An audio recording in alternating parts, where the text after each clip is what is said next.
Hey, I'm Valerie Lomas, and I'm glad you're here for this tutorial on handling biscuit dough. So, we're going to be making the Accordion Biscuits on page 36 of Life is What You Bake It, or I'm just going to show you the technique of how to handle the biscuit dough so that you're not over handling it and you're working quickly and you're keeping everything cold. So, I went ahead, I got my dry ingredients in the bowl and I whisked them together. Flour, baking powder, salt, and some sugar.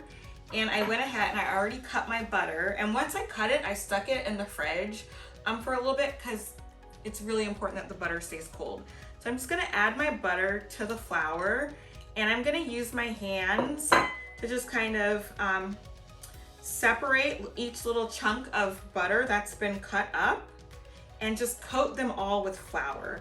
And what that's gonna do, it's gonna make it so that when I'm flattening each little butter piece, they're not sticking together and making huge clumps. They're gonna be the right size that I want, which is about 1/2 inch, give or take, give or take some. So I am just coating all of my butter pieces in the flour, and now they're pretty coated. So now I can get to the part of actually smashing each butter piece.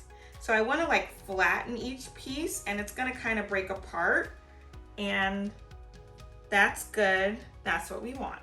And you know, work kind of quickly because you want to keep that butter cold, and the heat from your fingertips can actually warm and soften the butter. All right. I think I got them all. I'm going to stick this in the freezer while I prepare the rest of the biscuit dough. And that's just so that our butter can go back to being super, super cold and super, super solid. For the liquid ingredients, I have 1 egg, and I'm gonna just add my very cold 1 1/3 cups of cream. And I need 1/2 package of cream cheese. So this is an 8-ounce package, so I'm just gonna cut it in half. And that will give me the 4 ounces that I need. I wanna really get in there.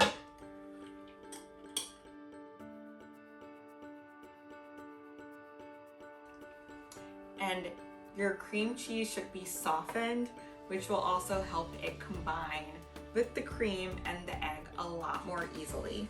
My liquids are incorporated. So let's finish the biscuit dough.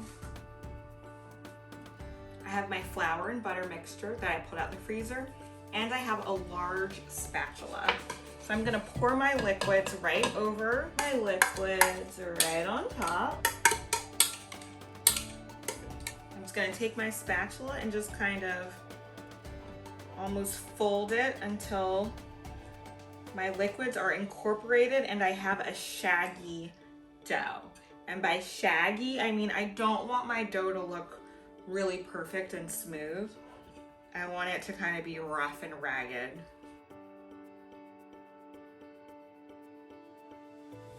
I don't really have any huge pockets of flour anymore, and it is most definitely a super duper shaggy dough.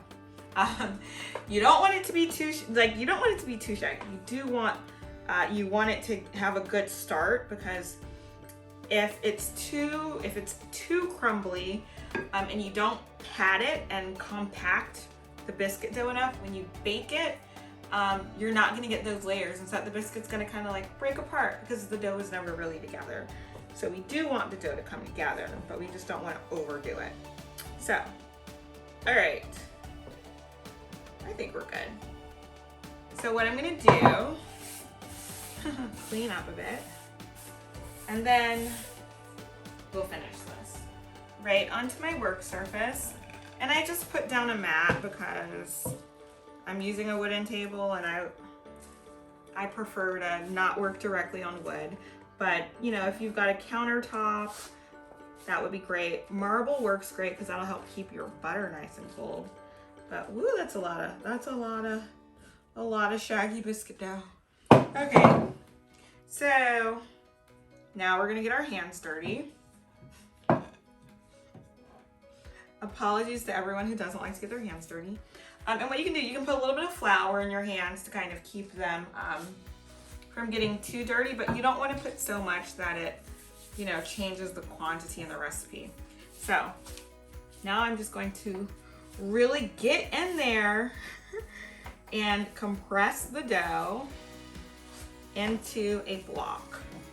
And the reason you really need to get in there is because during this part, if you don't really get in there and press the dough together, when it bakes, the dough, if it's never come together, it won't be able to stay together while your biscuits are baking.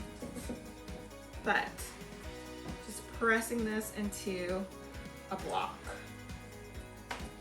And I think my dough actually looks really great. I think it looks lovely. And it's kind of sticking on my hands, but it's sticking in like flaky layers, which is what I want. The flaky layers are what I want. So, all right, I'm gonna rinse my hands off, and then we will go to the next step of stacking this and doing it again. But I want clean hands. Okay, so I'm just going to cut this in half. And if you have a bench scraper, you can use that. I have a good old pancake flipper. So I'm just gonna pick this up and stack it right on top. And then repeat this process. I'm now going to press this down and bring this together to make a rectangle. And again, it is important that you really make this compact so that as your biscuits are in the oven, they are nice and together.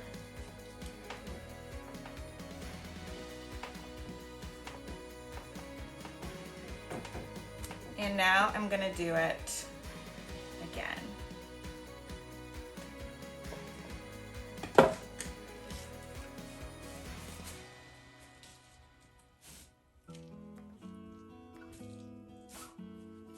And if part of it breaks off, that's fine. Just pick it up, put it where it was supposed to be, and I'm gonna press it down again.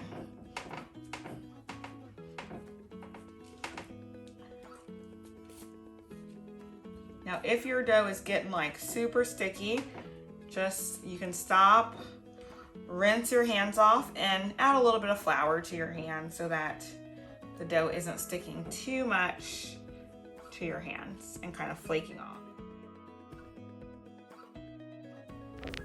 With each round of stacking and patting the dough down, the dough gets a little bit easier to work with. So if you need to go an extra round or two, go for it. Now we're on the final pat down, and then we will be ready to take our biscuit cutter and stamp out rounds of biscuit dough. A little bit of flour helps ensure that the biscuit cutter won't stick to the biscuit dough. Press straight down and then place the stamped out biscuit on a parchment lined baking sheet and repeat. It's important not to twist once you stamp the biscuit cutter into the dough.